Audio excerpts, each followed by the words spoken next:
नमस्कार दोस्तों, चिंतन क्लासेस में आप सभी का स्वागत है। उत्तर प्रदेश उच्चतर शिक्षा सेवा आयोग द्वारा आयोजित असिस्टेंट प्रोफेसर भर्ती परीक्षा 2022 के लिए समान अध्ययन जीएस के कुल 30 प्रश्नों को परीक्षा पैटर्न के अनुरूप सॉल्व करेंगे।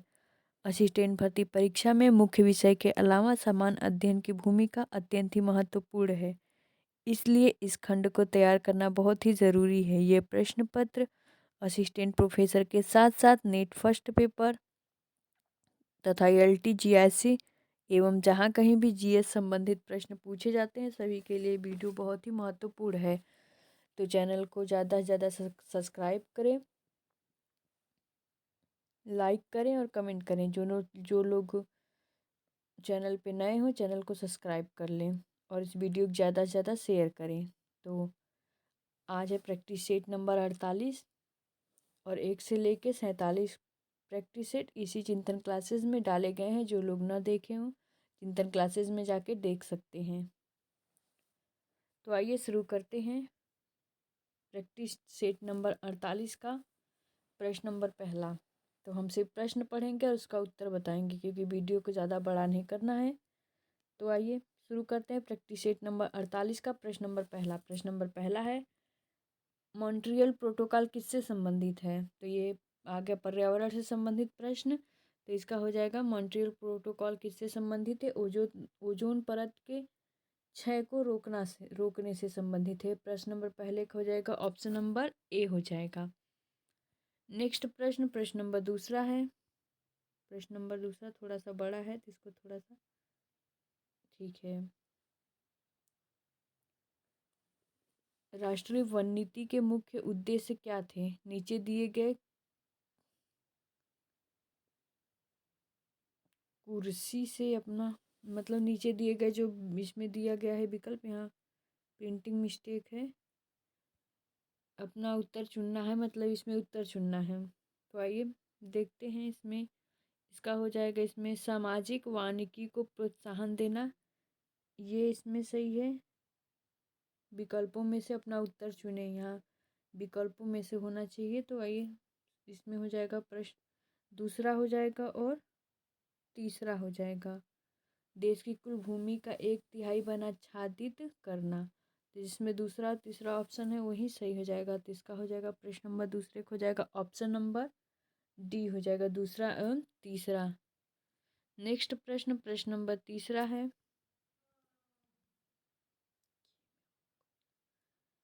प्रश्न नंबर तीसरा है, कुल भौगोलिक क्षेत्रफल के संदर्भ में वनों का उच्चतम प्रतिशत मिलता है। तो इसमें प्रतिशत पूछ रहा है, तो इसमें प्रतिशत जो है पूछ रहे किस में हो जाएगा? तो उसका प्रतिशत जो है मिजोरम राज्य में है। तो प्रश्न नंबर तीसरे का हो जाएगा ऑप्शन नंबर डी हो जाएगा। कुल भौगोलिक क्षेत्रफल के संदर्भ में वनों का उच्चतम प्रतिशत है मिजोरम में मिलता है, प्रतिशत के आधार पे मिजोरम है। नेक्स्ट प्रश्न नंबर चौथा है प्रश्न नंबर, भारत के निम्नलिखित जैव भंडारों में से कौन गारो पहाड़ियों पर फैला हुआ है? तो ये कौन सा है जो गारो पहाड़ियों पर फैला हुआ है? तो ये हो जाएगा नोक रेक। ऑप्शन नंबर प्रश्न नंबर चौथे का हो जाएगा ऑप्शन नंबर ए हो जाएगा। तो इसमें भारत के निम्नलिखित जैव भंडारों में से कौन गारो पहाड़ियों पर फैला हुआ है? तो नोक रेक हो जाएगा। नेक्स्ट प्रश्न नंबर पाँचवा है। पाँचवा प्रश्न नंबर आ गया किससे? ये करंट से संबंधित प्रश्न है। केंद्रीय गृह मंत्रालय ने कितनी भाषाओं पर mother tongue survey of India report तैयार की है? तो इसका हो जाएगा 576। प्रश्न नंबर पाँचवा हो जाएगा ऑप्शन नंबर ए हो जाएगा। तो इसके बारे में थोड़ा सा जान लेते हैं क्योंकि ये करंट से संबंधित प्रश्न है। तो केंद्रीय गृह मंत्रालय ने mother tongue survey of India MTSI को पूरा किया, जिसके तहत देश की 576 भाषाओं की फील्ड वीडियोग्राफी की गई है। नेक्स्ट प्रश्न नंबर छठवां देखते हैं। प्रश्न नंबर प्रतिवर्ष राष्ट्रीय विधिक सेवा दिवस कब मनाया जाता है? तो ये हो जाएगा, ये कब मनाया जाता है? तो हो जाएगा 9 नवंबर को।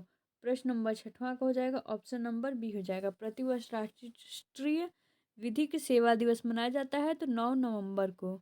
थोड़ा सा इसके बारे में भी जान लेते हैं। प्रतिवर्ष 9 नवंबर को राष्ट्रीय विधिक सेवा दिवस मनाया जाता है। राष्ट्रीय विधिक सेवा दिवस की शुरुआत वर्ष 1995 में हुई थी। इसका 1995 में से शुरुआत हुई थी। तो भारत के सर्वोच्च न्यायालय द्वारा समाज के गरीब एवं कमजोर वर्गों को सहायता व समर्थन प्रदान करने के लिए की गई थी। इस दिवस के आयोजन का मुख्य उद्देश्य सभी के लिए न्याय सुनिश्चित करने हेतु लोगों को कानून के बारे में जागरूक करना है। भारतीय विधिक सेवा प्राधिकरण अधिनियम 1987 को भारतीय संसद द्वारा 9 नवंबर 1995 को लागू किया गया था।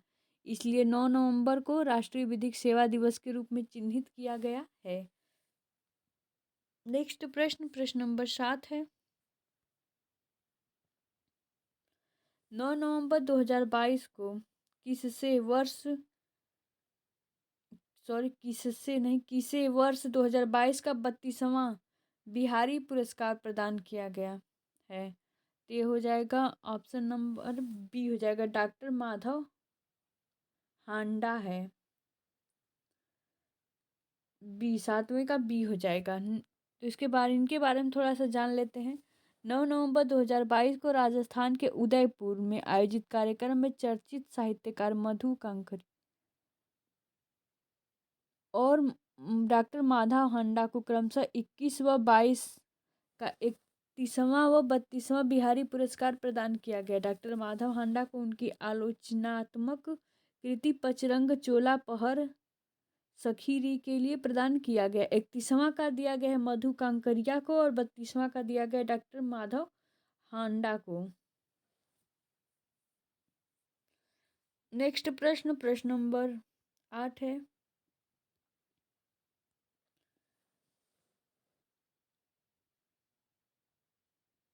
सॉरी, यहाँ 2 हो गया, यहाँ 10 से होगा, यहाँ 10 होगा। 10 से 12 नवंबर 2022 तक कहाँ पर 18वां राष्ट्रीय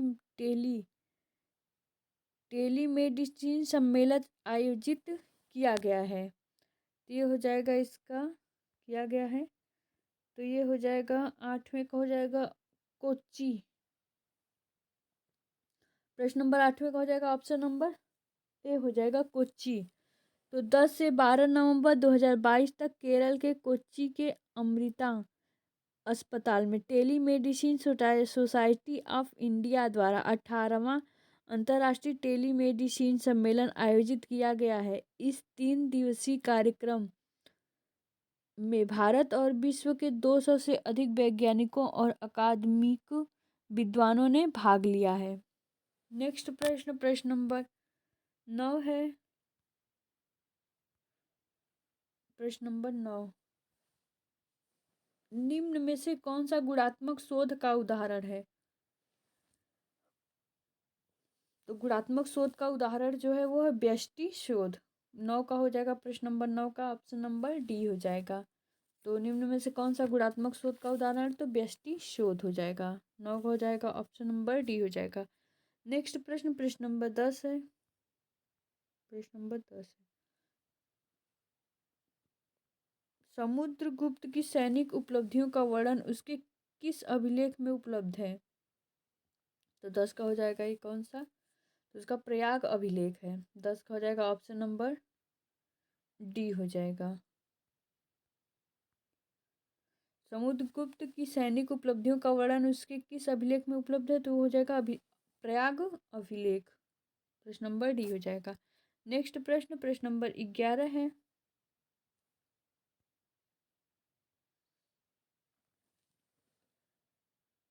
परम भागवत उपाधि धारण करने वाला प्रथम गुप्त शासक कौन था?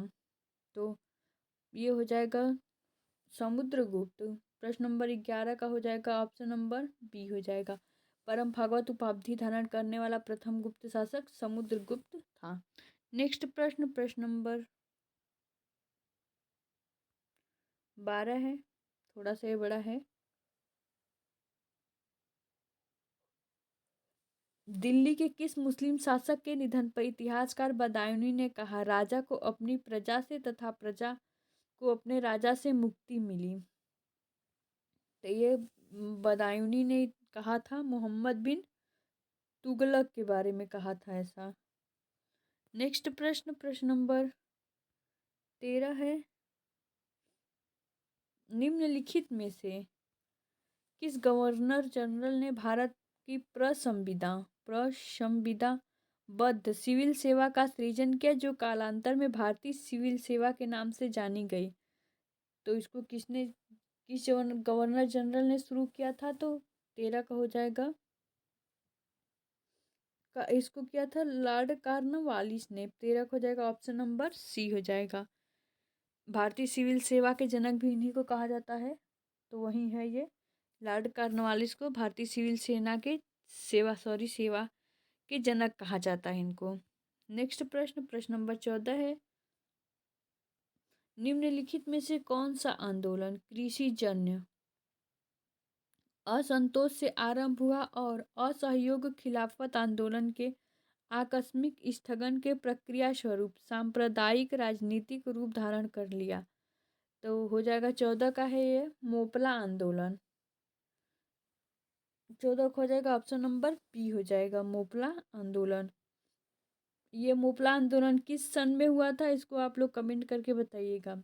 नेक्स्ट प्रश्न, प्रश्न नंबर 15 है, भारत शासन अधिनियम 1935 द्वारा स्थापित संघ में अवशिष्ट शक्तियां किसे दी गई थी? तो 15 का हो जाएगा, ये दी गई थी किसे? गवर्नर जनरल को। 15 का हो जाएगा ऑप्शन नंबर बी हो जाएगा। नेक्स्ट प्रश्न, प्रश्न नंबर 16 है,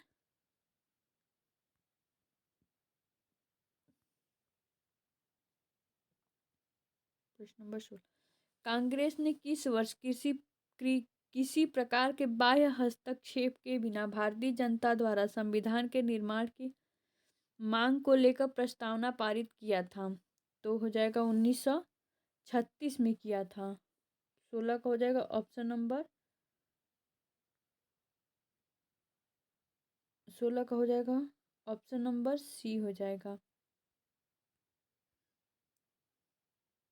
कांग्रेस ने किस वर्ष किसी प्रकार के बाह्य हस्तक्षेप के बिना भारतीय जनता द्वारा संविधान के निर्माण की मांग को लेकर प्रस्तावना पारित किया था? 1936। 16 हो जाएगा ऑप्शन नंबर सी हो जाएगा। नेक्स्ट प्रश्न, प्रश्न नंबर 17 है,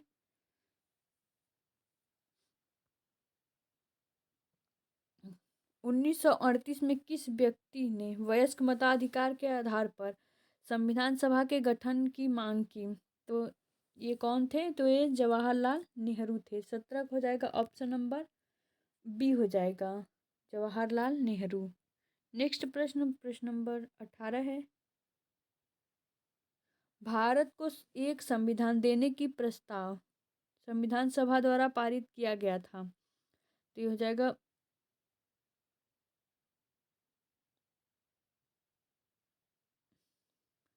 तो ये हो जाएगा 18 को हो जाएगा 22 जनवरी 1947 को। 18 को हो जाएगा ऑप्शन नंबर डी हो जाएगा। नेक्स्ट प्रश्न, प्रश्न नंबर 19 है, निम्नलिखित में से कौन सा वायदा बाजार आयोग द्वारा विनियमित होता है? तो ये हो जाएगा 19 का हो जाएगा जिंस फ्यूचर्स व्यापार। 19 का हो जाएगा ऑप्शन नंबर बी हो जाएगा। निम्नलिखित में से कौन सा वायदा बाजार आयोग द्वारा विनियमित होता है? तो जिंस फ्यूचर्स व्यापार। नेक्स्ट प्रश्न, प्रश्न नंबर 20 है, रुपए जारी किया जाता है तो रुपए किसके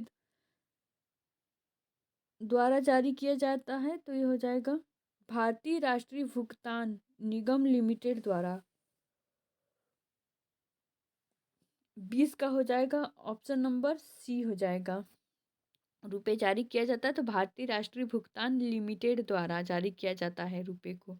नेक्स्ट प्रश्न, प्रश्न नंबर 21 है, भारत सरकार की कुल आय में सर्वाधिक योगदान होता है तो भारत सरकार की कुल आय में किसका सर्वाधिक योगदान होता है? तो केंद्रीय आबकारी कर का। 21 का हो जाएगा ऑप्शन नंबर सी हो जाएगा। नेक्स्ट प्रश्न, प्रश्न नंबर 22 है।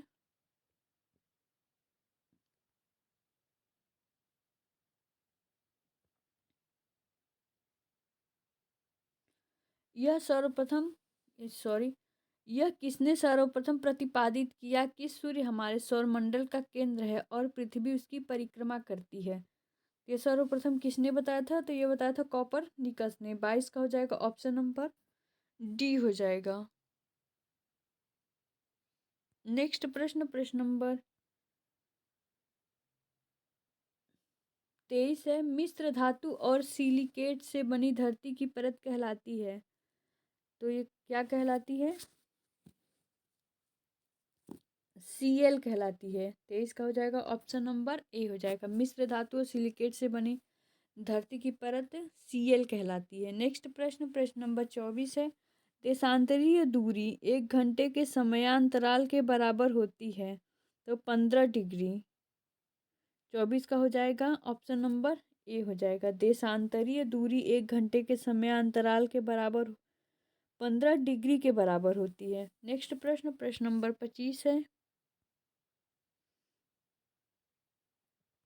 प्रश्न नंबर 25, वह कौन सा महाद्वीप है? वह कौन सा महाद्वीप है जहाँ एक भी ज्वालामुखी नहीं है? तो नहीं है को हम लोग ध्यान देंगे। कौन सा नहीं है? तो ऑस्ट्रेलिया एक ऐसा महाद्वीप है जहाँ एक भी ज्वालामुखी नहीं है। नेक्स्ट प्रश्न 25 का हो जाएगा ऑप्शन नंबर ए हो जाएगा। नेक्स्ट प्रश्न, प्रश्न नंबर 26 है। आईसीटी से संबंधित प्रश्न है।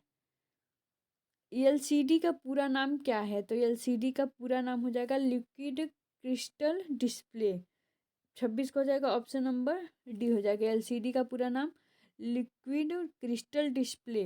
तो 27 प्रश्न नंबर देखते हैं। नेक्स्ट प्रश्न 27 है। जब कोई कंप्यूटर कोई क्रमादेश लागू करता है तो वह क्रमादेश कहाँ पर अटक जाता है?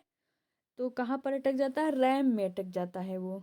तो 27 का हो जाएगा ऑप्शन नंबर ए हो जाएगा। नेक्स्ट, तो आप लोग इसका रैम का फुल फॉर्म क्या होता है उसको कमेंट करके बताइएगा। आइए नेक्स्ट प्रश्न देखते हैं। प्रश्न नंबर 28 है। 28 है, थोड़ा सा इसको बड़ा कर लेते हैं। ये हो गया। कंप्यूटर की स्थायी स्मृति को क्या कहते हैं? तो कंप्यूटर की स्थायी स्मृति को क्या कहते हैं? 28 का हो जाएगा ऑप्शन नंबर बी हो जाएगा। रोम कहते हैं। नेक्स्ट प्रश्न, प्रश्न नंबर 29 है। गामा किरणें किससे बनी होती हैं? तो गामा किरणें किससे बनी होती है? तो विद्युत चुंबकीय तरंगों से ये बनी होती है। 29 का हो जाएगा ऑप्शन नंबर बी हो जाएगा। नेक्स्ट प्रश्न, प्रश्न नंबर 30।